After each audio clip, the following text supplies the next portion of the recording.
Remember the good old days when we used to say the only constant is change? And then 2020 came around and said, here, hold my beer. I'll show you change.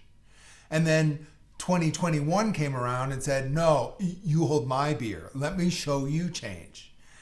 Maybe the only constant isn't change anymore. Maybe the only constant is mayhem, is chaos. Or maybe if you're sitting there right now getting ready to set your company up for a new normal, you're already on the wrong track, because there will never be a new normal that lasts long enough for you to adjust to it and take advantage of it.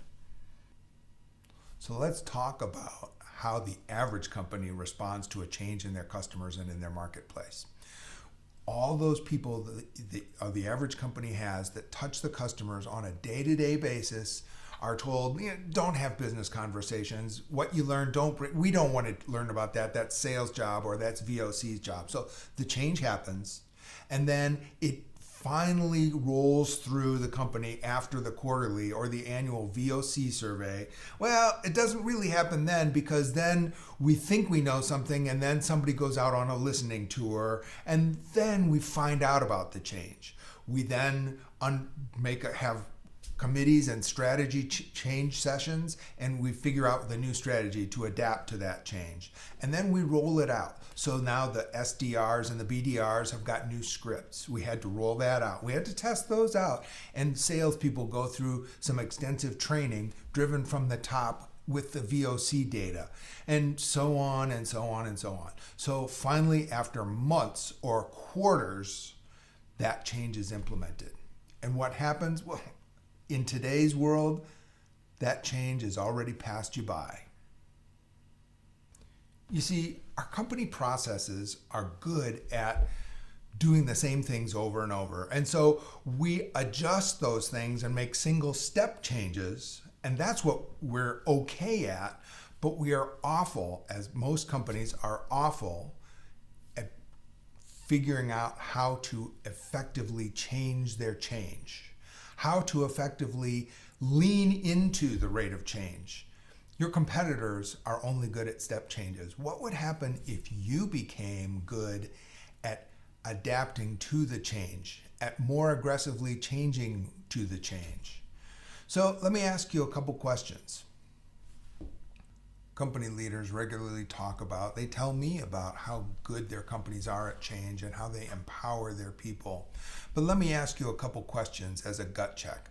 How good is everyone at your company at being a change sensor? How do you enable everybody in your company who touches anyone outside of your company? Customers, partners, channel, ecosystem partner, consultants, suppliers. How well do you equip everybody to have meaningful business conversations that monitor the changes, the health of that relationship, about understand what that counterparty outside of your customer's world, how that company, how that partner, how that counterparty's world is changing? Do you really expect everybody in your company to have those kind of conversations, or do you tell them, just stay in your lane, do your job? We both know the answer to that question, really. Do you really provide guidelines so that change happens from the customers and from the outside in, from the bottom up, rather than from the top down?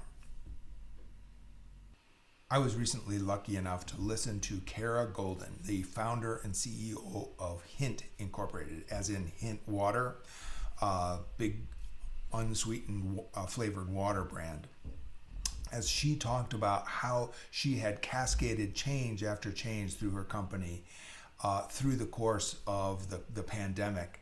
And I was struck with the fact that she knew exactly what outcomes her products delivered to her customers. She founded her company on the premise of helping people become healthier, drinking more water, losing weight, becoming better, and becoming more stable in their health and in their personal lives.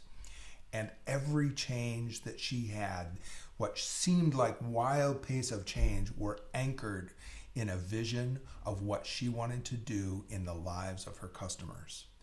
Because she had that vision for her value, her company's value, and because she had helped everybody in her company understand what that value was, all those pivots weren't pivots, they were course corrections. They were tacks and jibes, continuing to focus the company to figuring out a way to meet that demand. What a great story of keeping things the same by making the changes to get to that same end goal. I'm Mark Boundy. I help my clients understand their value so that all that change can happen. I also work with everybody in the company to have those conversations with everybody outside the company they touch, those business conversations about what's new, what's changed, what's our value, how can we help you, how can we help you more. That's my life. That's what I stand for. If you want to learn more, contact me at mark@boundyconsulting.com. Otherwise, have a great day, everybody.